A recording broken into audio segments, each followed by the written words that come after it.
प्यारे परीक्षार्थियों, फिर से एक बार आप सभी का वेलकम करता हूं हमारी इस जबरदस्त सेशन में, जहां पर हम जीके जीएस के ऐसे क्वेश्चन देखने वाले जो हमारी बीपीएससी, केवीएस, सीटेट, यूपीटेट, डीटीपीएसबी, जितने भी हमारी शिक्षक भर्तियां होती है उन सभी भर्तियों में पूछे जाने वाले ऐसे क्वेश्चन जो हर एक एग्जामिनेशन से दूसरे एग्जामिनेशन में कॉपी किए जाते हैं। और आज इसका आपको प्रूफ भी दिखाने वाला हूं कि किस तरह से एक ही टॉपिक के ऊपर पूछे गए क्वेश्चन जो है इधर उधर घुमाकर ही आपको पूछा जाता है। तो आज से हम एक नए दौर को एक नए ढंग से पढ़ने की कोशिश करने वाले, तो सभी लोग जुड़ जाएंगे आज की हमारी जबरदस्त सेशन पर। और चलिए शुरुआत करते हैं हमारी क्लास को, जहां पर हम पढ़ने वाले हैं इन सभी एग्जामिनेशन का तोड़। ठीक है, तो चलो सबसे पहला क्वेश्चन आप सभी के लिए जो एनवीएस पीजीटी 2019 और वही एनवीएस पीजीटी के सेकंड शिफ्ट में पूछा गया क्वेश्चन है, 2019 का ही क्वेश्चन है। सभी लोग इसका आंसर कर देंगे। यही से आपको क्लियर हो जाता है कि किसी भी एग्जामिनेशन में जब कोई क्वेश्चन पूछा जाता है तो सीधा सीधा देख रहे हो कॉपी पेस्ट ही किया जाता है। चलिए जी, very very good evening to all. सभी लोग जल्दी से जुड़ जाएंगे। बताइए इसका आंसर क्या रहेगा। पूछा गया है कि जीरोफिटिक प्लांट जो होता है उनके अंदर फोटोसिंथेसिस होता है, बराबर है ना। जीरोफिटिक प्लांट हुआ तो क्या हो, रेगिस्तान में जो पौधे उगते हैं कि उनके अंदर जो प्रकाश संश्लेषण किया जाता है वो किसके द्वारा किया जाता है। चलिए जी, बहुत बढ़िया। और यहाँ पे मैक्सिमम लोगों के सही उत्तर भी आ रहे हैं। तो इसका आंसर क्या रहेगा, इसका आंसर रहेगा आपका तना, मान की आंसर रहेगा आपका स्टेम। तो एक बात मुझे बताइए कि रेगिस्तान के पौधों में पत्ते जो होते हैं, पत्ते फोटोसिंथेसिस क्यों नहीं करते हैं? पत्ते प्रकाश संश्लेषण क्यों नहीं करते? कोई बता सकता है? चलिए सभी लोग आंसर करेंगे इसका। मैंने पूछा है कि रेगिस्तान में जो पौधे भाई साहब उगते हैं कि उनके अंदर प्रकाश संश्लेषण करने में पत्ते क्यों नहीं सहायता करते, उनमें क्या तकलीफ होती है। चलो तो इसका आज राज में आपके सामने खोलने वाला हूं, सभी लोग यहां पर थोड़ा सा देख लेंगे। देखिए ये है आपका जीरोफिटिक प्लांट। जीरोफिटिक प्लांट माने कि रेगिस्तान माने जहां पे रेत ज्यादा और पानी कम है, ऐसे एरिया में आप सभी को पता है पानी की बड़ी किल्लत होती है, पानी बहुत ही कम होता है। और आप सभी को पता है कि फोटोसिंथेसिस करने के लिए, क्या करने के लिए, फोटोसिंथेसिस करने के लिए और उसी तरह से जिंदा रहने के लिए हमें पानी की आवश्यकता होती है, हमें क्लोरोफिल की आवश्यकता होती है। पौधों की बात कर रहा हूं, क्लोरोफिल की आवश्यकता होती है और साथ में आवश्यकता होती है हमारी प्रकाश की। तो ऑब्वियस है रेगिस्तान में प्रकाश की कोई कमी नहीं, पड़ा पड़ा है। अगर मैं क्लोरोफिल की बात करता हूं तो ये तो पत्तों का मामला है कि भाई साहब क्लोरोफिल रखना चाहिए कि नहीं रखना चाहिए।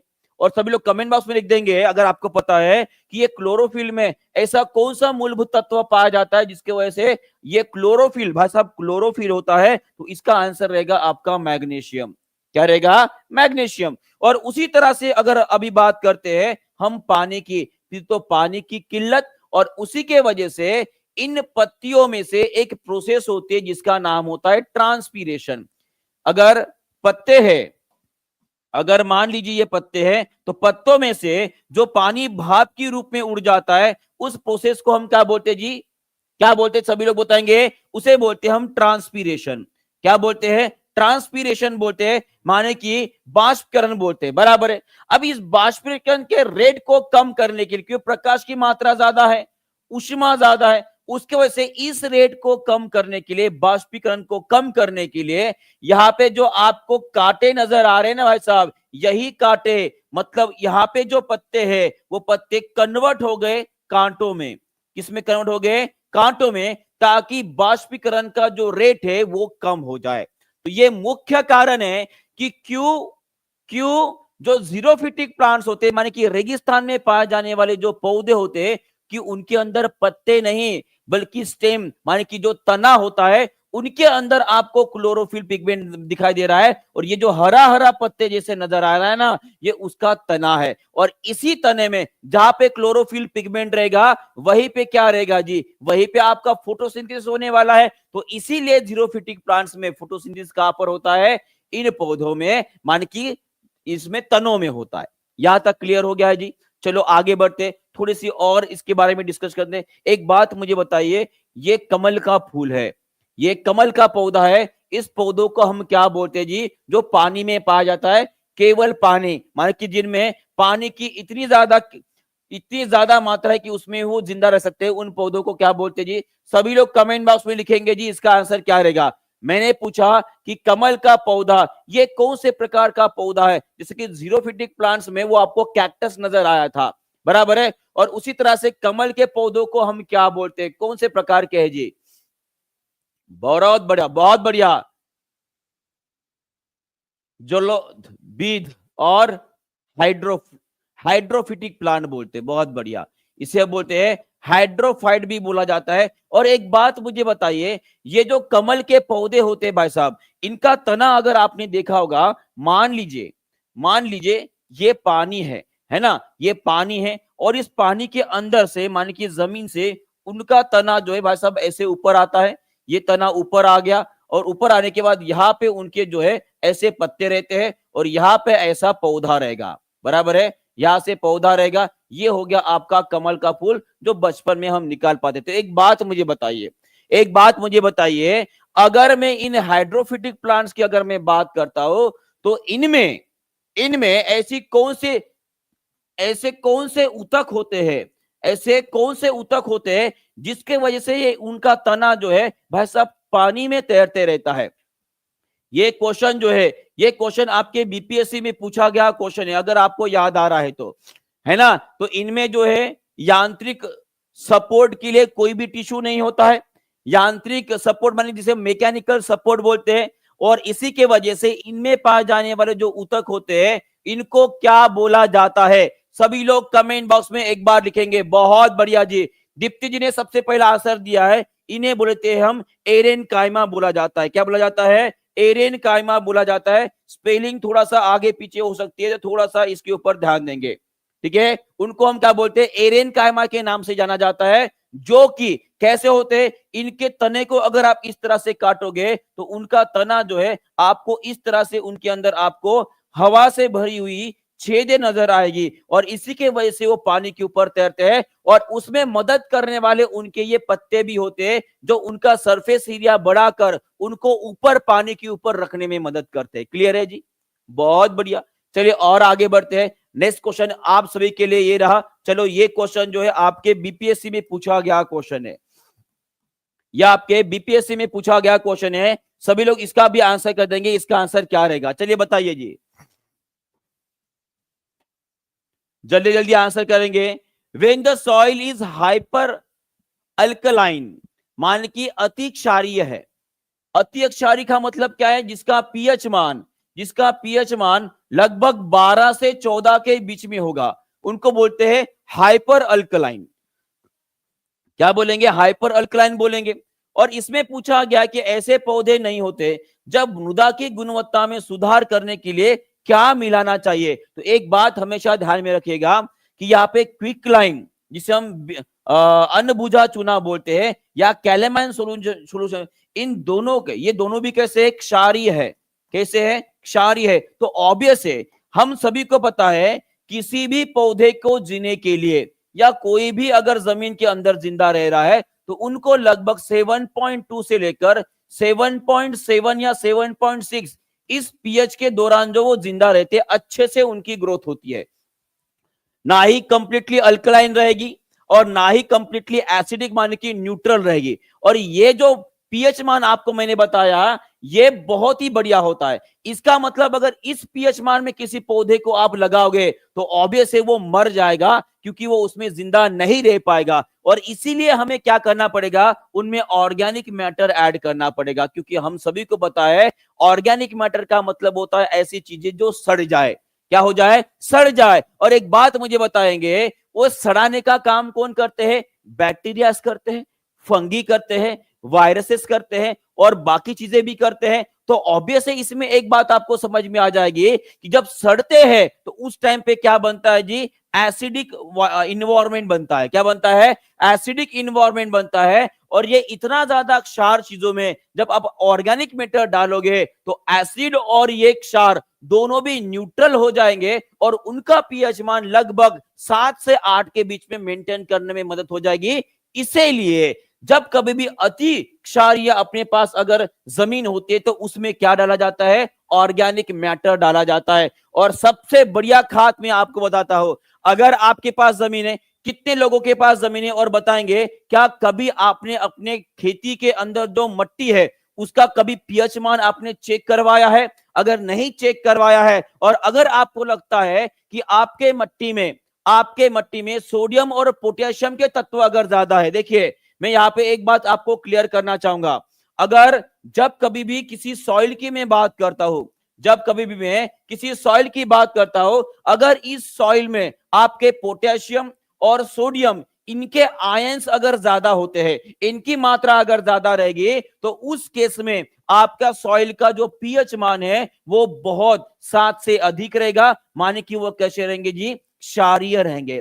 कैसे रहेंगे? क्षारीय रहेंगे। और ऐसे मट्टी के लिए अगर आप किसी भी ऐसे फलों को इस्तेमाल करो जिनके अंदर पहले से एसिड होता है, उनसे बना हुआ खाद जो है इनके लिए सबसे बढ़िया भाई साहब आपके लिए क्या रहेगा, उर्वरक का काम करेगा। एक बात आपको मैं क्लियर करना चाहूंगा, देखिए क्षार अगर ज्यादा है इसे हम न्यूट्रल करके कम कर सकते हैं, उसके लिए हमें एसिड चाहिए। और इस एसिड माने कि हम इसके एक किन में मिलते हैं, जनरली जो साइट्रिक फ्रूट से, साइट्रिक का मतलब क्या हो जाता है, जो खट्टे फल है भाई साहब, जैसे कि ऑरेंज हो गया, जैसे कि ऑरेंज हो गया, उसके बाद नींबू हो गए माने कि लेमन हो गए, इन जैसे फलों को सड़ा कर या उनकी जो ऊपर की खाल होते हैं, अब देखो हर कोई जो है ऑरेंज नहीं खा पाता है, तो ऑब्वियस है ऑरेंज के बड़े बड़े मार्केट है हमारे पूरे कंट्रीज में, अगर उनमें खाने के बाद जो छिलका बचा है, जो खराब हुए और जो ऑरेंजेस होते हैं, अगर उनको सड़ा कर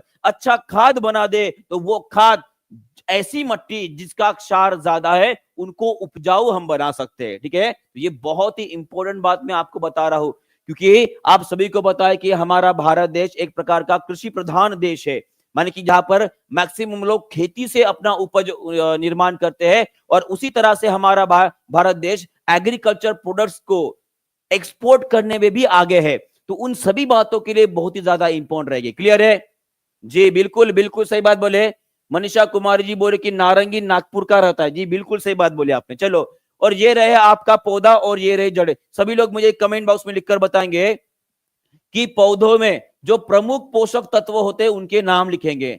प्रमुख पोषक तत्व कौन कौन से होते हैं उनके नाम सभी लोग कमेंट बॉक्स में लिखेंगे एक बार। पहला होता है आपका नाइट्रोजन, पहला होता है आपका नाइट्रोजन, दूसरा होता है आपका फॉस्फोरस, और तीसरा होता है आपका पोटेशियम, जिसे हम पोटेश के नाम से भी जानते हैं, माने कि इसे बोलेंगे हम एनपीके। क्या बोलेंगे? एनपीके। और उसी तरह से ऑक्सीजन, कार्बन और हाइड्रोजन, ये गैसेस भी, इनको भी क्या बोला जाता है, इनको भी मैक्रो न्यूट्रिएंट्स माने कि प्रमुख पोषक तत्वों में ही गिना जाता है। क्लियर है? सभी को समझ में आ गया है? चलो बहुत बढ़िया, आगे बढ़ते हैं। और ये देखिए यहाँ पे लिखा भी गया है, कार्बन, हाइड्रोजन, ऑक्सीजन और एनपीके माने कि नाइट्रोजन, फॉस्फोरस, जो पोटेशियम होते हैं, इनको माइक्रो न्यूट्रिएंट्स, इसका मतलब क्या है जी, उनको प्रमुख पोषक तत्वों के ही ग्रुप में रखा जाता है। ठीक है, और उसी तरह से सभी लोग मुझे कमेंट बॉक्स में कुछ लिखकर बताएंगे कि अगर मैं आयरन की मात्रा पूछूं, अगर मैं पौधों में आयरन की मात्रा सर्वाधिक कहां पर पाई जाती है, तो उसका आंसर रहेगा आपके पत्तों में पाया जाता है। किसमें पाया जाता है? पत्तों में पाया जाता है, ये आपको ध्यान में रखना है। ठीक है, चलो नेक्स्ट क्वेश्चन, एनवीएस पीजीटी 2019 में पूछा गया क्वेश्चन है, इसका भी आंसर कर देंगे सभी लोग, जल्दी से बताइए इसका आंसर क्या रहेगा। आज कल जैसे मैंने आप सभी को बताया था टारगेट हमारा 500 का रहना चाहिए, तो सभी लोग उसके लिए ट्राई करेंगे जी। और ये सेशन जो है, चाहे आप बीपीएससी से बिलोंग करते हो, चाहे आप KVS, D triple S B, PGT, TGT, कोई भी एग्जामिनेशन दे रहे हो आप, उन सभी के लिए एग्जामिनेशन जो है बहुत ही ज्यादा इंपॉर्टेंट रहेगी, ये सेशन इंपॉर्टेंट रहेगा। ठीक है, तो इसका आंसर क्या रहेगा जी, does not process synthesis photosynthesis not occur. तो कहां पर नहीं होगा? रूट्स में नहीं होगा। कहां पे नहीं होगा? जड़ों में नहीं होगा। सिंपल सी बात है, क्योंकि हमने क्या पढ़े हैं जी, हमने ये पढ़े हैं कि रूट्स जो होते हैं वो कैसे होते हैं जी, ये पॉजिटिव जियोट्रॉफिक होते हैं। कैसे होते हैं? जियोट्रॉफिक होते हैं। और नेगेटिव कैसे होते हैं? फोटोट्रॉफिक होते हैं। अब इसका मतलब कितने लोगों को नहीं पता है? सबको पता होगा ये आशा करता हूं, क्योंकि इसके बारे में मैंने पहले भी आप सभी को बताया था। जियोट्रॉफिक का मतलब क्या होता है? देखो, जियोट्रॉफिक का मतलब क्या होता है? जैसे कि जड़ें हैं, ठीक है, ये जनरली कभी आपको हवा में आगे बढ़ते हुए नजर नहीं आएंगे। वो हमेशा कैसे होते हैं? वो जमीन के अंदर ही जाते हैं। तो इनको क्या बोलेंगे हम? इनको बोलेंगे पॉजिटिव जियोट्रोपिज्म। क्या बोलेंगे? Positive geotropism. और वही आपकी डाल और पत्ते जो होती है वो जनरली प्रकाश की तरफ झुकती है। किसकी तरफ झुकती है? प्रकाश की तरफ। तो इनमें कौन सा फिनोमिना होता है? वो होता है आपका फोटोट्रोपिज्म। कौन सा होता है?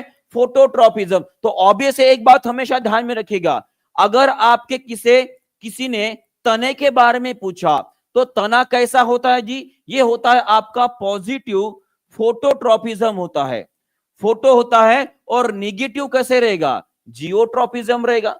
ये बात भी आपको अच्छे से ध्यान में रखना है। क्लियर है? चलो आगे बढ़ते हैं। और उसी तरह से जिस तरह से शूट्स माने कि जो तने के ऊपरी भाग होते हैं वो हमेशा किसकी तरफ झुकेंगे?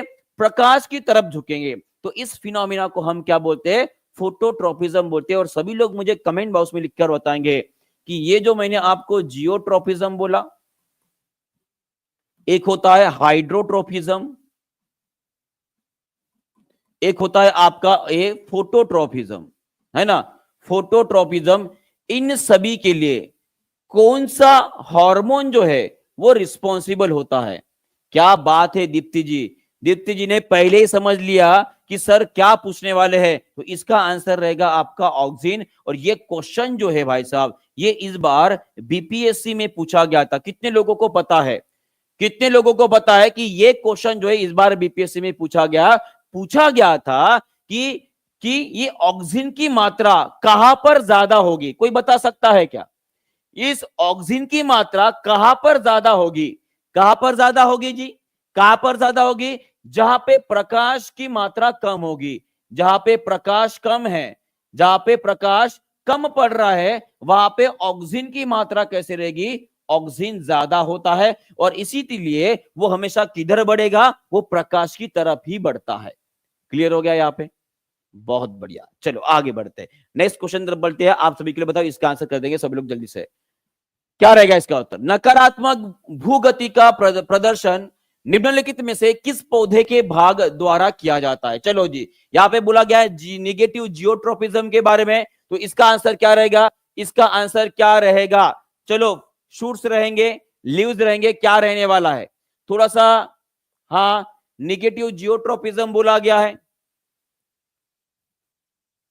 थोड़ा सा सोचकर आंसर करेंगे। रूट्स जो होते हैं ये पॉजिटिव होते हैं, ये पॉजिटिव जियोट्रोपिज्म को जो है वो निर्देशित करते हैं। तो इसका आंसर क्या रहेगा जी? बहुत बढ़िया। चलिए जल्दी जल्दी आंसर करेंगे सभी लोग। यहाँ पे लगभग 300 सवा 300 के ऊपर बच्चे जो है आ गए हैं। सभी लोग एक बार जो है कमेंट करेंगे फास्ट और आगे बढ़ेंगे जी। इसका आंसर क्या रहेगा? जल्दी से चलिए बताइए। अभी अभी मैंने बताया है। कौन रहेंगे? शूट्स रहेंगे जी। अभी तो बताया मैंने, तना, तना, तना, क्योंकि तना बढ़ता है, लिफ नहीं बढ़ते हैं। याद रखिएगा, तना बढ़ता है। कौन बढ़ता है? तना बढ़ता है सूरज की तरफ, लिफ नहीं बढ़ते। तो आपका आंसर क्या रहेगा? शूट रहेगा। क्या रहेगा? शूट रहेगा। ओके, क्लियर है? चलो आगे बढ़ते। नेक्स्ट क्वेश्चन आप सभी के लिए। चलो, ये तो आपको समझ में आ गया, ठीक है? ये भी आपको समझ में आ गया होगा कि पॉजिटिव जियोट्रोपिज्म और नेगेटिव जियोट्रोपिज्म का मतलब क्या होता है। चलो आगे बढ़ते हैं। नेक्स्ट क्वेश्चन आप सभी के लिए ये रहा आपके स्क्रीन के ऊपर। सभी लोग इसका भी आंसर कर देंगे। एक कार सीधी सड़क पर चलते समय किस प्रकार की गति प्रदर्शित करती है? चलो, मान कि आप शिक्षक बन गए और आप गाना गाते गाते जा रहे हो, और मैं तो निकला और गड्डी लेके, है ना, गाना गाते गाते जा रहे हो, सीधी सीधी रेखा में जा रहे हो, और मैं निकला गड्डी लेके। और गड्डी कैसी चल रही है जी? गड्डी चल रही है भाई साहब सीधी सड़क पर चल रही है। कैसे चल रही है? सीधी सड़क पर चल रही है। तो पूछा गया कि कौन सा मोशन कर रही है? तो वो करेगी आपकी लीनियर मोशन करेगी। कैसे करेगी? लीनियर मोशन करेगी। एकदम इजी क्वेश्चन, एकदम इजी क्वेश्चन, एकदम बच्चों वाला क्वेश्चन है भाई साहब। और पता है ये क्वेश्चन कहां पर पूछा गया है? ये आपके सीटेट में पूछा गया क्वेश्चन है। किसमें पूछा गया क्वेश्चन है? सीटेट में पूछा गया क्वेश्चन है। और सभी लोग कमेंट बॉक्स में मुझे ये लिखकर बताएंगे, सभी लोग कमेंट बॉक्स में मुझे लिखकर बताएंगे कि अगर मैं सर्कुलर मोशन ऑसिलेटरी मोशन और रोटेशनल मोशन की बात करता हूं, तो हमारी धरती जो सूरज के अबाउट घूम रही है, तो उस मोशन को आप कौन सा मोशन करोगे? हमारी धरती जो हमारे सूरज चाचू के आजू बाजू घूमती है, जो घूमने के समय को हम एक साल बोलते हैं, वो कौन से प्रकार का मोशन है, कौन से प्रकार की गति है?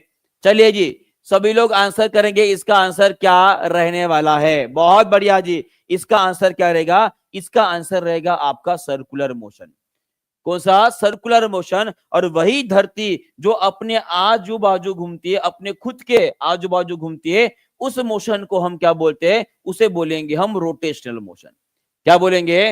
Rotational motion. तो एक बात यहां पर आपको समझ में आई होगी कि जब कभी भी कोई शरीर खुद के ही एक्सिस के अबाउट घूमेगा, वहां पे मान के एक अक्ष रहेगा, एक एक्सिस रहेगी, उसके अबाउट घूमेगा, उसे बोलेंगे हम रोटेशनल मोशन। क्या बोलेंगे? Rotational motion. पर अगर कोई बॉडी किसी बॉडी के आजू बाजू घूम रही है, तो उसे बोलेंगे हम सर्कुलर मोशन। सबको क्लियर हो गया है जी? ओके। और ऑसिलेटरी मोशन का मतलब क्या होता है? अगर कोई चीज एक ही रेखा को बार बार रिपीट करता है, तो इसे बोलेंगे हम ऑसिलेटरी मोशन, जो कि आपके पेंडुलम द्वारा किया जाता है। ओके, चलो आगे बढ़ते हैं, नेक्स्ट क्वेश्चन की तरफ बढ़ते हैं। और ये रहा आपकी गड्डी, और गाड़ी लेकर जो है आप चल रहे हो और गाना बोल रहे हो। एक बार कमेंट बॉक्स में जरूर लिख दोगे उस गाने का नाम क्या है। वो तो निकला गड्डी लेके, ठीक है। चलो गड्डी आपकी कौन सी रहेगी वो भी लिख देना भाई साहब। बहुत घूर्णन गति, जी बिल्कुल। तो इसका भी आंसर कर देंगे। निम्नलिखित में से कौन समय की इकाई नहीं है? ये क्वेश्चन इतने बार पूछा गया, क्या बताओ? ये बीपीएससी में पूछा गया क्वेश्चन है, ये सीटेट में आया हुआ क्वेश्चन है, ये आपके यूपी टेट में आया हुआ क्वेश्चन है, या आपके DSSB में आया हुआ क्वेश्चन है, यूपी टेट में आया है। इन सभी एग्जामिनेशन में पूछा गया क्वेश्चन है। और ये क्वेश्चन ना बल्कि इतनी एग्जामिनेशन, ये आपके एसएससी में आया है, ये आपके यूपीएससी में आया है, और ये साथ साथ आप वो कौन सी एग्जाम है उसका नाम हो, रेलवे RRB, उसमें भी पूछा गया क्वेश्चन है। अब बताओ, कोई गलत कर पाएगा इसको? कोई गलत कर पाएगा इसको? गलत नहीं होना चाहिए। तो यहां पे पूछा गया कि कौन सा समय की इकाई नहीं है, तो समय की इकाई कौन सी नहीं रहेगी? लाइट ईयर, ये समय की इकाई नहीं है। लाइट ईयर किसकी इकाई है? सभी लोग कमेंट बॉक्स में लिख देंगे। लाइट ईयर किसकी इकाई है? ये दूरी की इकाई है। किसकी इकाई है? दूरी की इकाई होती है। और जनरली लाइट ईयर जो होता है भाई साहब, जो ब्रह्मांड में जो खगोलीय पिंड है, जो खगोलीय पिंड है, जिन्हें हम प्लैनेट्स वगैरह बोलते हैं, उनके बीच की दूरी ढूंढने के लिए जनरली लाइट ईयर का इस्तेमाल किया जाता है। और उसी तरह से सभी लोग मुझे कमेंट बॉक्स में ये लिखकर बताएंगे कि नॉटिकल माइल ये इकाई किसके लिए और कहां पर इस्तेमाल की जाती है? चलो बताओ, सभी लोग आंसर करेंगे जी। सभी लोग इसका भी आंसर कर देंगे कि ये नॉटिकल माइल किसके लिए इस्तेमाल किया जाता है। तो जनरली जो हमारे सेलर्स होते हैं, जो सेलर्स होते हैं, जिन्हें हम नाविक बोलते हैं भाई साहब, उन नाविकों को द्वारा जो समंदर का अंतर वो कवर करते हैं, वहां पर गिनने के लिए किसका इस्तेमाल करते हैं? नॉटिकल माइल का इस्तेमाल किया जाता है। क्लियर है? चलो नेक्स्ट क्वेश्चन। और यहां पे कुछ बातें मैं आपको बताना चाहूंगा। सबको पता है कि 1 लूनार साइकिल का मतलब होता है कि चांद के पूनम मास से लेकर जो नेक्स्ट उसका पूनम मास आएगा, उसके बीच का अंतर कितना होता है? लगभग हम 30 डेज पकड़ते हैं, पर एग्जैक्टली अगर पकड़ा जाए तो वो होता है आपका 29.5 डेज होता है। कितना होता है? 29.5 डेज होता है। ये आपको ध्यान में रखना है, ठीक है। चलो आगे बढ़ते हैं। सीटेट 2022 में पूछा गया क्वेश्चन है। चलो इसका भी आंसर कर देंगे सभी लोग फास्ट, जल्दी जल्दी आंसर करेंगे। लाइक शेयर सब्सक्राइब करते रहेंगे और आगे बढ़ेंगे। चलो बताओ जी, इसका आंसर क्या रहेगा? जल्दी जल्दी। बहुत मजा आ रहा है आपको पढ़ाने में, और आराम से पढ़ाई में भाई साहब मजा ही आता है, सच में बोल रहा हूं। चलो जी, और बहुत बढ़िया तरीके से पढ़ेंगे। एक एक टॉपिक जो क्वेश्चन पूछा जाता है, उन सभी क्वेश्चन का रिवीजन भी होगा, और साथ में क्या होगा, यहाँ पे कुछ नई बातें भी आपको सीखने को मिलने वाली है, ठीक है। चलो बताओ इसका आंसर क्या रहने वाला है। यहाँ पे बोला गया है कि मैग्नीशियम रिबन इज रब बिफोर द बर्निंग। बोला गया है कि मैग्नीशियम की जो रिबन होती है, इसको जलाने से पहले रगड़ा जाता है। क्या किया जाता है? रगड़ा जाता है। क्यों रगड़ा जाता है जी? क्योंकि इसके ऊपर क्या होता है, मैग्नीशियम ऑक्साइड बन जाता है। क्या बन जाता है, मैग्नीशियम ऑक्साइड बन जाता है, जो कि एक प्रकार का बेसिक माने कि क्षारीय पदार्थ होता है। कैसे क्या होता है, सब कुछ बताता हूं। देखो क्या होता है, अगर आपने देखा होगा तो मैग्नीशियम जो है एकदम सफेद कलर का नजर आता है, पर होता यूं है कि ये रिएक्टिव मेटल है, हमने रिएक्टिविटी सीरीज में पढ़े हैं, बराबर है। तो ऑब्वियस है जो हवा में मौजूद ऑक्सीजन रहेगा उसके साथ वो रिएक्ट करेगा।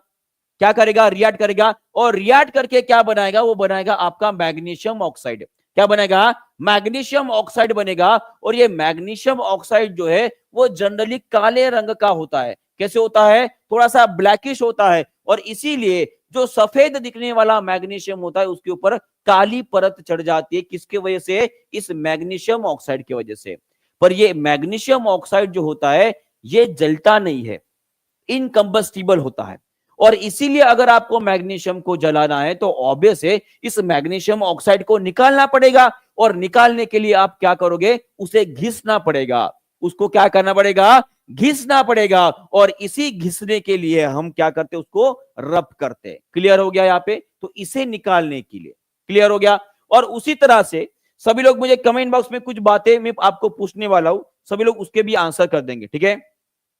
यहां पर हमने क्या किया, जो मैग्नीशियम होता है उसको हम जलाया। अगर आप देख पाते हो इस रिएक्शन को देख लिए, ठीक है। यह वीडियो आप ही के लिए लगाया है। देखिए ये मैग्नीशियम की रिबन है, ठीक है, मैग्नीशियम की रिबन है।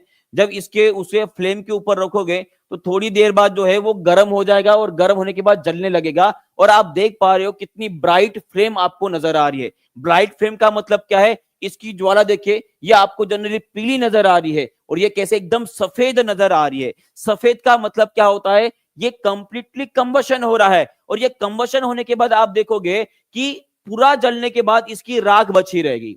क्या बची रहेगी, राख बची रहेगी। और ये राख जो है आपको भाई साहब काली नजर आएगी। और यही काला पदार्थ क्या है जी, वही आपका मैग्नीशियम ऑक्साइड है। वो क्या है, आपका मैग्नीशियम ऑक्साइड है। और इस मैग्नीशियम ऑक्साइड के वजह से ही वो नहीं जलेगा। अगर मान लीजिए इस मैग्नीशियम ऑक्साइड को मैंने पानी में डाल दिया तो क्या बन जाएगा, मैग्नीशियम हाइड्रोक्साइड बन जाएगा। क्या बन जाएगा, मैग्नीशियम हाइड्रोक्साइड बन जाएगा। और कोई मुझे बता सकता है कि वो मैग्नीशियम हाइड्रोक्साइड किसके लिए इस्तेमाल किया जाता है। देखते हैं कितने लोग दिमाग लगा पाते हैं। चलो जी देखते हैं कितने लोग दिमाग लगा पाते हैं। इसके बारे में मैंने पहले भी बताया है कि जब कभी भी आप धातु को जलाओगे तो उसके ऑक्साइड कैसे बनेंगे जी, उसके ऑक्साइड कैसे रहते हैं, क्षारीय धर्मीय होते हैं। और वही अगर किसी और धातु को अगर आप जलाते हो तो उसके वजह से बनने वाले जो ऑक्साइड होते हैं वो कैसे होते हैं जी, वो अम्लीय होते हैं। कैसे होते हैं, अम्लीय होते हैं। और इसी मैग्नीशियम हाइड्रोक्साइड का जी बिल बहुत बढ़िया, उसका फार्मूला लिख दो, उसका सभी लोग फार्मूला लिख देंगे। इसे ही हम क्या बोलते हैं, पानी में डालने के बाद हमें मिलेगा मिल्क ऑफ मैग्नीशिया। क्या बनेगा, मिल्क ऑफ मैग्नीशिया, जो जनरली कैसे होता है, दूधिया रंग का होता है। और वो क्यों बनता है, जो हाइड्रोक्साइड के आयन बनते हैं जो दूधिया रंग के होते हैं। और इसी के वजह से जो मैग्नीशियम हाइड्रोक्साइड का जो सोल्यूशन होता है वो जनरली कैसे होता है जी, दूधिया रंग का होता है। यहां तक क्लियर है, चलो बहुत बढ़िया तरीके से पढ़ रहे हैं, मुझे बहुत ही मजा आ रहा है। चलो सीटेट 2018 में पूछा गया क्वेश्चन है, इसका भी सभी लोग आंसर कर देंगे। चलिए मजा आ रहा है कि नहीं, मजा आ रहा है, बहुत डिटेल में पढ़ाऊंगा आपको।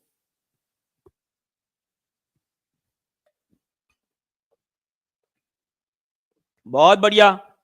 चलो सीटेट 2018 में पूछा गया क्वेश्चन है, और इसी टाइप का क्वेश्चन जो है बीपीएससी में पूछा गया है।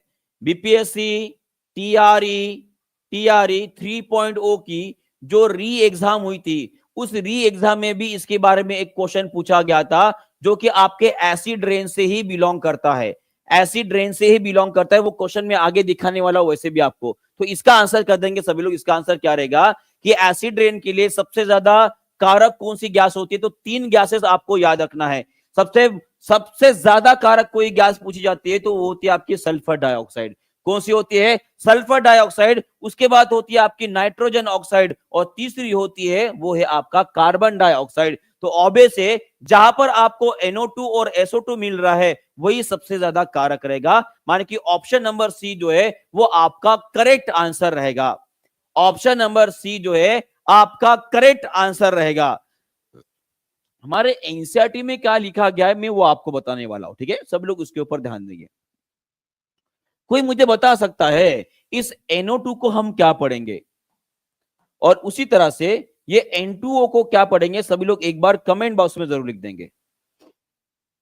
ये NO2 का मतलब क्या होता है और ये N2O का मतलब क्या होता है? सभी लोग मुझे पहले NO2 का मतलब क्या होता है वो बताएंगे, क्योंकि अक्सर इन दोनों में जो है आप बहुत ज्यादा कंफ्यूजन होते हो। लास्ट टाइम मोना मैम ने भी मुझे बताया था कि सर बच्चे जो है इनमें दोनों में अक्सर कंफ्यूज होते हैं। तो चलो बताओ, एक बार कंफ्यूजन दूर कर लेते हैं। तो सभी लोग आंसर करेंगे जी। ये N2O का मतलब क्या है? इसे बोलते हैं हम नाइट्रस ऑक्साइड। क्या बोलेंगे? Nitrous oxide. और इसे क्या बोलेंगे जी? Nitrogen oxide. बहुत बढ़िया। इसे हम क्या बोलेंगे? नाइट्रोजन ऑक्साइड बोलेंगे। तो एक बात मुझे बताइए, एक बात मुझे बताइए, ये नाइट्रोजन ऑक्साइड की वजह से एसिड रेन हो रहा है, और ये नाइट्रस ऑक्साइड, इसे लाफिंग गैस बोला जाता है। इसे क्या बोलते हैं हम? लाफिंग गैस बोलते हैं। ये आपको ध्यान में रखना है।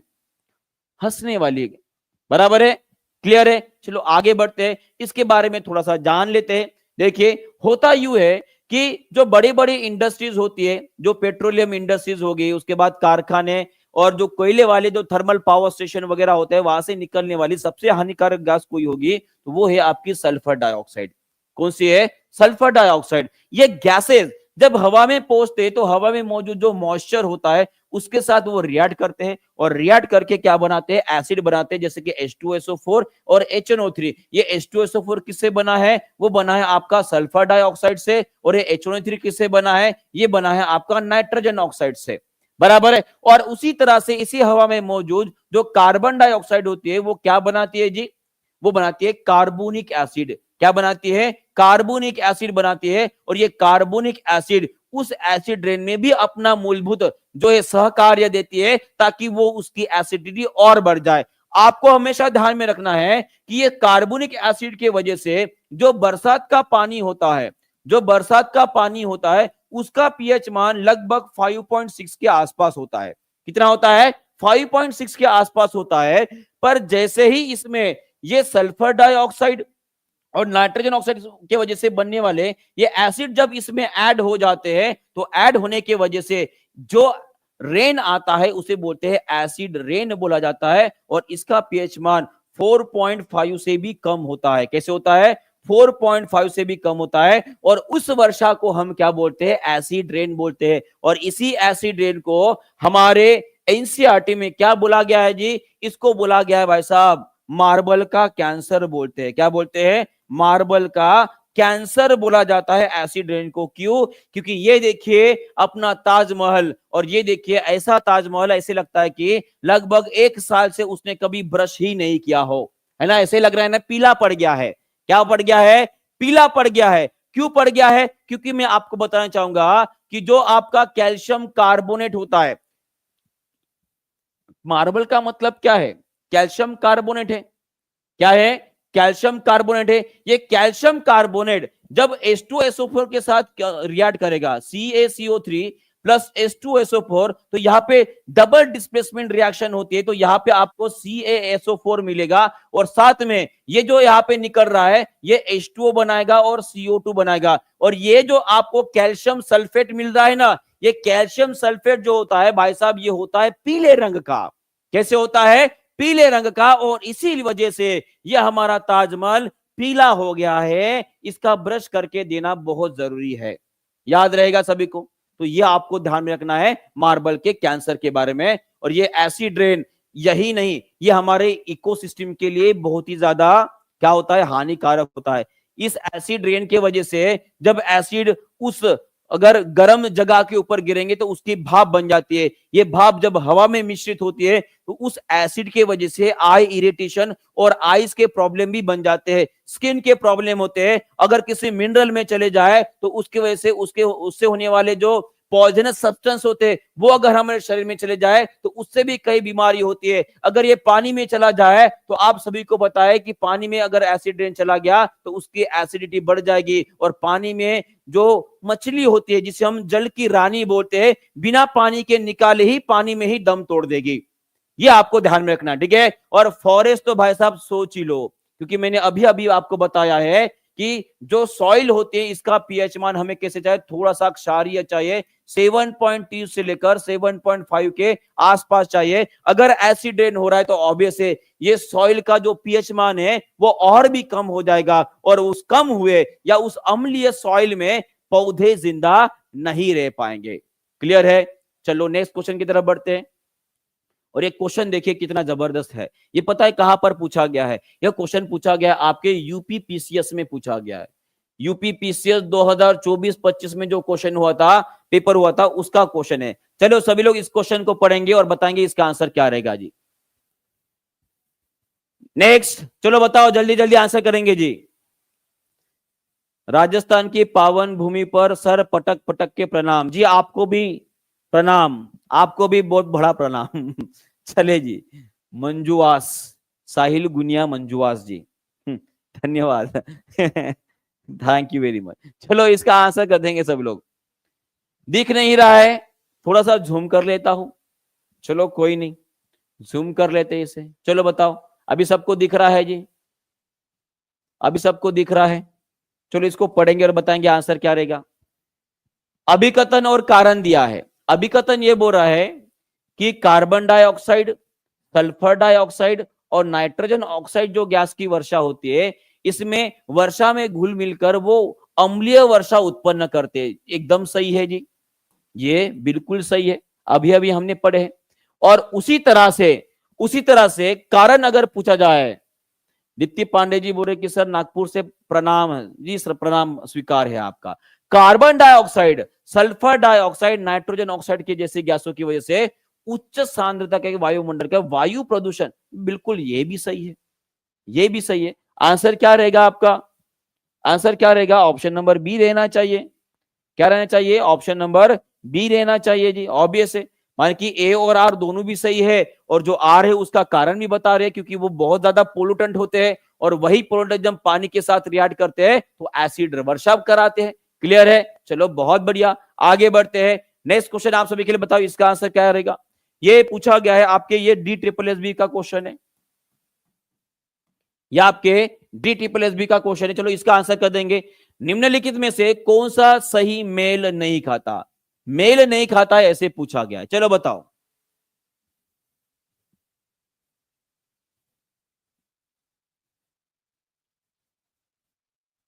मुजफ्फरपुर के नमस्ते गुरुजी, नमस्ते जी निशा जी। सभी लोग अपनी अपनी जगह का नाम लिख दो। आज के कमेंट बॉक्स में वही करेंगे। जितने लोग जो है, जितने लोग जहां से बिलोंग करते हैं, सभी लोग जो है अपना नाम और आप कहां से बिलोंग करते हैं वो लिख ले देंगे। देखते हैं कौन कहां से सबसे ज्यादा हमारे लेक्चर देखते हैं।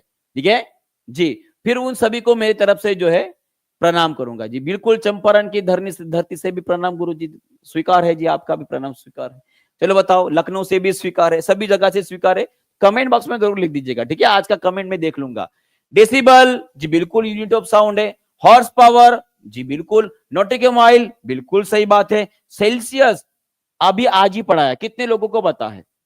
मैंने आज ही जो हमारा बीपीएससी का क्लास हुआ है वहीं पे मैंने हीट और तापमान माने कि टेम्परेचर दोनों का भी अंतर बहुत अच्छे से आपको बताया। कितने लोगों ने आज बीपीएससी का क्लास किया है जी? कितने लोगों ने आज बीपीएससी का क्लास किया है ना? वहां पे मैंने बहुत अच्छे से इसे एक्सप्लेन किया है। हीट की ऐसा इकाई लिख देंगे, और उसी तरह से हीट को कैलोरीज में भी नापा जाता है, यह हम सभी ने पता है। क्यों जी? क्योंकि हीट एक प्रकार की ऊर्जा का रूप है।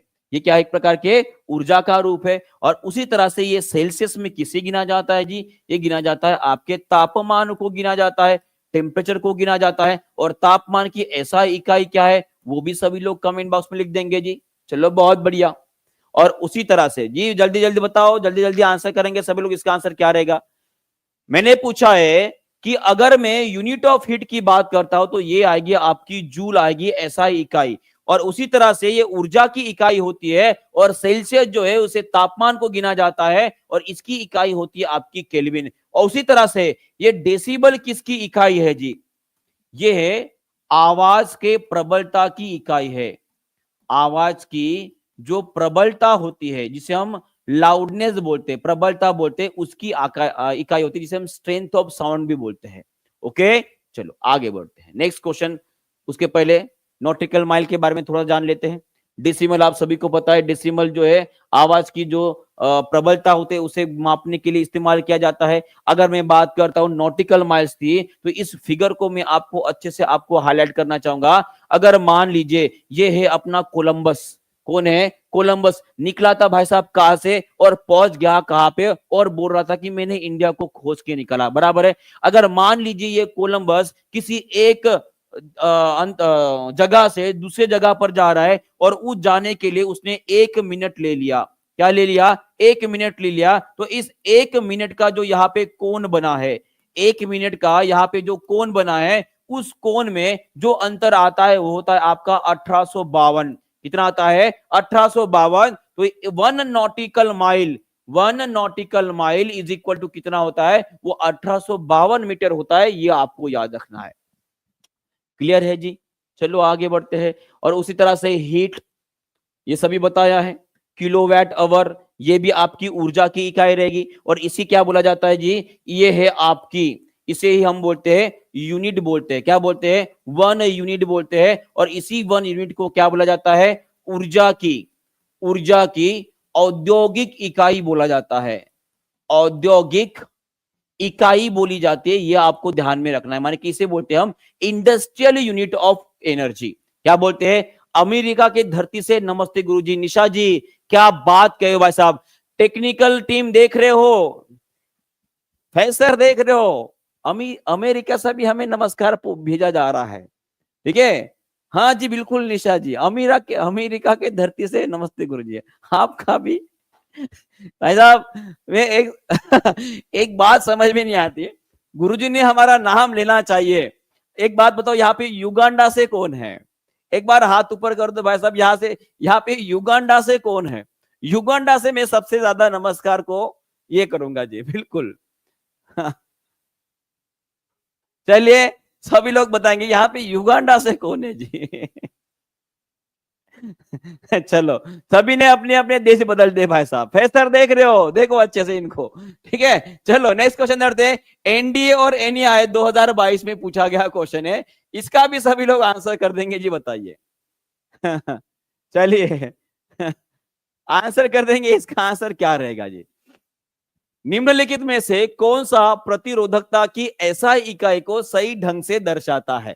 चलो यहाँ पे बोला गया है प्रतिरोधकता, और प्रतिरोधकता का मतलब होता है रेजिस्टिविटी। क्या होता है जी? रेजिस्टिविटी के बारे में बात कर रहे, ना बल्कि रेजिस्टेंस के बारे में। मान की ये बात कर रहे रो के बारे में। किसके बारे में? रो के बारे में। चलो युगांडा से किसी ने तो भी हाथ बताया जी, एक गुरु ने बोला कि सर युगांडा से साष्टांग, बिल्कुल धन्यवाद जी। चलो इसका आंसर करेंगे सभी लोग। चलो देखो रो का फार्मूला क्या आएगा, देखिए इसके बारे में थोड़ा सा जानते हैं। हमने पढ़ा है एक basic formula, R is equal to rho L divide by A. ये आर माने क्या है? प्रतिरोधक है। ये क्या आपका प्रतिरोध है, और इसकी इकाई होती है आपकी ओहम। क्या होती है? ओहम। ये लंबाई है, लंबाई गिनते हम मीटर में, एरिया गिनते हम मीटर स्क्वायर में, और ये रो जो आपको नजर आ रहा है जिसे हम प्रतिरोधकता बोलते हैं, रेजिस्टिविटी बोलते हैं, इसकी इकाई हमें चाहिए। तो रो बराबर क्या आ जाएगा? R A divide by L आ जाएगा। मान कि ohm metre square divide by metre आ जाएगा। एक एक मीटर यहाँ पे कैंसिल हो गया, क्या इकाई आई जी? वो इकाई आई आपकी ओहम मीटर। और ये रहा आपका उत्तर। ये क्वेश्चन हमारे सीटेट में पूछा गया क्वेश्चन है। काफी पूछा गया है, सीटेट में पूछा गया क्वेश्चन है। ओहम मीटर इसका करेक्ट आंसर रहेगा। उसी तरह से अगर मैं आपको पूछूं कंडक्टिविटी की इकाई क्या रहेगी? कंडक्टिविटी जिसे हम संचालकता बोलते हैं या सुचालकता बोलते हैं, इसे क्या बोलेंगे हम? सुचालकता। और सुचालकता जो होती है ये एग्जैक्टली इनवर्स होती है आपकी रेजिस्टिविटी की। किसकी होती है? एग्जैक्टली इनवर्स होती है रेजिस्टिविटी की। मान कि इसकी इकाई क्या रहेगी? इसकी रहेगी भाई साहब ओहम मीटर का इनवर्स रहेगा। ओहम मीटर का इनवर्स रहेगा, या इसे ही लिखा जाता है, और इसे ही लिखा जाएगा आपका मोह मीटर इनवर्स लिखा जाएगा, या इसे ही हम लिखते हैं भाई साहब, इसे लिखते हम सीमेन लिखते हैं। क्या लिखते हैं? सीमेन पर मीटर भी लिखा जाता है, मोह को ही लिखा जाता है सीमेन। ओके जी, क्लियर हो गया है? बहुत बढ़िया। चलो आगे बढ़ते हैं। नेक्स्ट क्वेश्चन, और ये देखिए आप सभी को इसके बारे में भी ध्यान में रखना है। अगर मैं रेजिस्टेंस की बात करता हूं तो रेजिस्टेंस किसके किसके ऊपर निर्भर करता है? ये निर्भर करता है आपके प्रतिरोधकता के ऊपर। अगर प्रतिरोधकता बढ़ती है तो रेजिस्टेंस भी बढ़ेगा। अगर मैं बात करता हूं लंबाई के ऊपर, अगर लंबाई अगर बढ़ती है तो ऑब्वियसली आपका प्रतिरोध भी बढ़ेगा। अगर एरिया बढ़ता है और उसके साथ साथ आपका रेजिस्टेंस क्या हो जाएगा? कम हो जाएगा। एरिया अगर बढ़ता है तो आपका रेजिस्टेंस क्या हो जाएगा?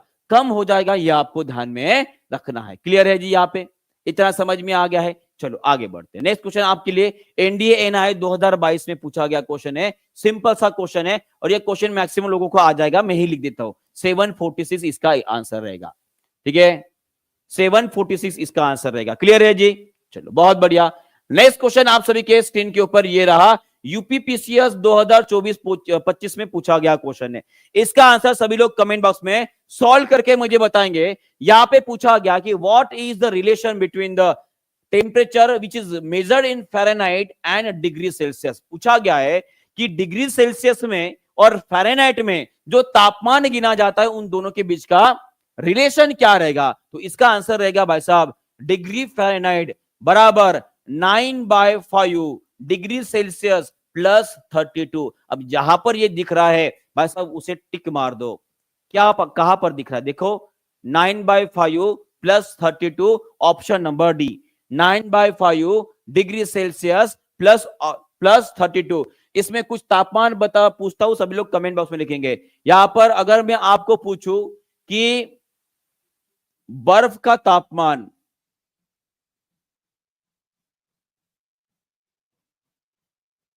डिग्री फ़ारेनहाइट में कितना होता है?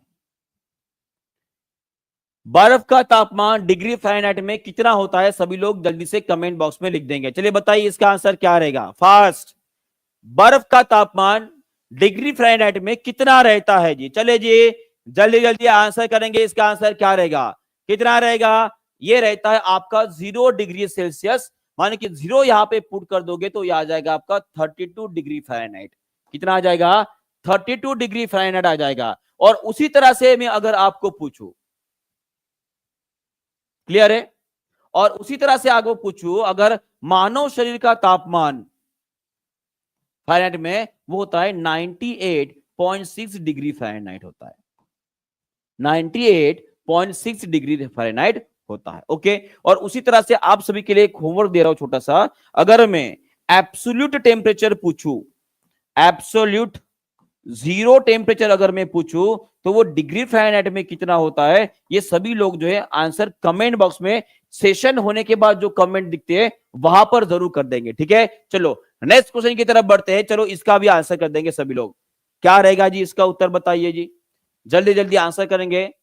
कठोर सर्दियों में झील की सतह जम जाती है लेकिन उसकी तलहटी में पानी अभी भी तरल रहता है। ये क्वेश्चन पूछा गया है सीटेट में, और सेम टू सेम क्वेश्चन एक बार DSSB में भी आया है। ठीक है, ये दोनों एग्जामिनेशन में लगभग, इसे हम क्या बोलते हैं जी? Anomalous behaviour of water. मान कि वाटर का जो भाई साहब अलग सा बिहेवियर होता है 4 डिग्री सेल्सियस वाला, उसके ऊपर का ये क्वेश्चन है। और ये 4 डिग्री सेल्सियस वाला क्वेश्चन जो है हमारे बीपीएससी में भी पूछा गया है। ठीक है, तो इसका आंसर करेंगे। मैं यही आपको रिलेशन बताने की कोशिश कर रहा हूं कि सेम टू सेम टॉपिक होते, कुछ अलग नहीं होता है। बस इधर का उधर, उधर का इधर, इस टॉपिक के ऊपर ऐसा क्वेश्चन पूछ लिया तो अगली बार में इसी टॉपिक के ऊपर इस तरह से क्वेश्चन पूछ लूंगा। इनका फिक्स होता है। किसी को इतना टाइम नहीं है कि भाई साहब वो एक्स्ट्रा पढ़ाई कर अपने मन से क्वेश्चन निकाले जी, बिल्कुल भी नहीं। पीवाईक्यू और बस पीवाईक्यू ही आपको करना है। अगर आपने, सच में बोल रहा हूं, अगर आपने बीपीएससी के, ठीक है, या केवीएस की जितने भी पीवाईक्यूज है उतने भी आपने कर लिए ना, तो भारत में होने वाली सभी के सभी एग्जामिनेशन आप पास कर सकते हो। और इसी के लिए अगर आपको पता होगा तो आप सभी को मैं बताना चाहूंगा, टीचिंग परीक्षा ने आप सभी के लिए वो ऑफर भी दिया है। अगर आपने अभी तक परचेस नहीं किया है, अगर आप पेड वाले बच्चे हो, अगर आप पेड वाले स्टूडेंट हो, तो 10,000 प्लस पीवाईक्यू का, 10,000 प्लस पीवाईक्यू का पूरा जीके जीएस वाला जो टॉपिक है भाई साहब, पूरा का पूरा आपको यहाँ पे पीवाईक्यू मिल जाएगा। और वो भी अगर आप पेड वाले बच्चे हो तो केवल आपको मिलेगा 199 में मिलेगा। कितना मिलेगा? 199 में मिलेगा। अगर आप पेड वाले बच्चे नहीं हो तो भाई साहब कुछ उसकी प्राइस जो है 1100 रुपीज कुछ तो भी है, आसपास इसके ही है, उतनी प्राइस में आपको ये मिल जाएगा। ये आपको ध्यान में रखना है। इसलिए बोलता हूं इतने में तो आपका पूरा का पूरा कोर्स मिल जाएगा भाई साहब, उस कोर्स के साथ ये भी ले लो, सिंपल सी बात। ठीक है, तो ये आपका सबसे बड़ा फायदा रहेगा। क्लियर है? और यही नहीं, इसके साथ साथ आपको हर चैप्टर के ऊपर टेस्ट सीरीज मिलने वाली है। क्या मिलेगी? टेस्ट मिलेगी और उसका सॉल्यूशन भी मिलेगा। क्या मिलेगा? सॉल्यूशन भी मिलेगा और उसके साथ साथ इसका आपको पीडीएफ भी मिलेगा, ताकि सॉल्यूशन पढ़ने के साथ साथ वो पीडीएफ भी आपके पास रहे, ताकि भविष्य में जाकर जो है इसको पूरा का पूरा आप काम कर सको। क्लियर है जी? क्लियर हो गया है? आगे बढ़े, चलो नेक्स्ट। और यहां पे आप सभी को बताया कुछ क्वेश्चन, सिंपल से क्वेश्चन आपको पूछता हो। ठीक है, सिंपल से क्वेश्चन पूछता हूं, इसका आंसर क्या रहेगा जी? इसका आंसर नहीं किया सभी ने, क्यों? क्योंकि आइस जो है वो बैड कंडक्टर ऑफ हीट है। कैसा है जी? बैड कंडक्टर ऑफ हीट है। और उसी तरह से density of water is maximum at the 4 degree Celsius, ये तो आपका सही है, ये भी आपका सही है। What is the reason? Since the surface of the lake is at the same temperature at no heat is lost, the density of the water is maximum at the 4 degree Celsius. तो इसका answer D होना चाहिए क्या जी? नहीं, इसका answer A ही रहेगा। इसका answer क्या रहेगा जी? ए ही रहेगा। बी बेस क्यों बोल रहे हो? Surface of the lake is at the same temperature as air, no heat loss. जी नहीं, ये नहीं होगा, ये नहीं होगा। ठीक है, तो इसका आंसर जो है आपका ऑप्शन नंबर ए ही आएगा। इसका क्या आएगा? ऑप्शन नंबर ए ही जो है आपका करेक्ट आंसर रहेगा। क्लियर है? और उसी तरह से अगर आपको पूछा जाता है कि पानी का घनत्व कौन से तापमान पर सर्वाधिक होता है, तो याद रखेगा कि 4 डिग्री सेल्सियस के ऊपर पानी का घनत्व, पानी की डेंसिटी मैक्सिमम होती है। और उसी तरह से जैसे ही उसका तापमान और कम कर दोगे तो डेंसिटी कैसे होने लगती है? कम होने लगती है। और यही आपके पानी का थोड़ा सा अलग बिहेवियर है। और उसी तरह से अगर मैं आपको पूछूं कि पानी का वॉल्यूम, मान की जो उनका आयतन होता है वो सबसे कम कहां पर होता है, तो ये आपको ध्यान में रखना है, वो होता है आपका 4 डिग्री सेल्सियस के ऊपर वॉल्यूम मिनिमम होता है। वॉल्यूम क्या होता है जी? वो मिनिमम होता है, ये आपको ध्यान में रखना है। क्लियर है? यहां तक क्लियर हो गया है? चलिए, बहुत बहुत बढ़िया। और उसी के साथ ये क्वेश्चन भी आपका हो गया है। और ये क्वेश्चन जो है आप सभी के लिए मैं होमवर्क दे रहा हूं, सभी लोग इस क्वेश्चन का आंसर जो है कमेंट बॉक्स में जरूर कर लेगा। और इसी तरह के और भी बढ़िया बढ़िया क्वेश्चन जो है मैं कल और फिर लेकर आऊंगा। कल और बढ़िया सेशन लेंगे। और कल जो है बीपीएससी, केवीएस, सीटेट और DSSB में जो एक ही टॉपिक के ऊपर किस प्रकार के क्वेश्चन पूछे गए, ये भी मैं कल इसमें ऐड कर दूंगा। क्योंकि आज मुझे समझ में आ गया कि आपको किस प्रकार के क्वेश्चन चाहिए, ये आज मैं लिख दूंगा। और उसी तरह से आपको और क्या डिमांड है, ताकि मैं इस सेशन को और अच्छा कर सकूं, ये भी आप कमेंट बॉक्स में जरूर लिखिएगा। वो सारे सजेशन, वो सारे के सारे आपके टॉपिक में यहां पर ऐड कर इन सभी एग्जामिनेशन में पूछे गए PYQ कल लेकर आऊंगा। ठीक है जी? तो thank you very much, good bye, God bless you all. और सेशन को लाइक, शेयर और सब्सक्राइब कर लेंगे और इसे शेयर करना ना भूलिएगा। ठीक है? Thank you very much.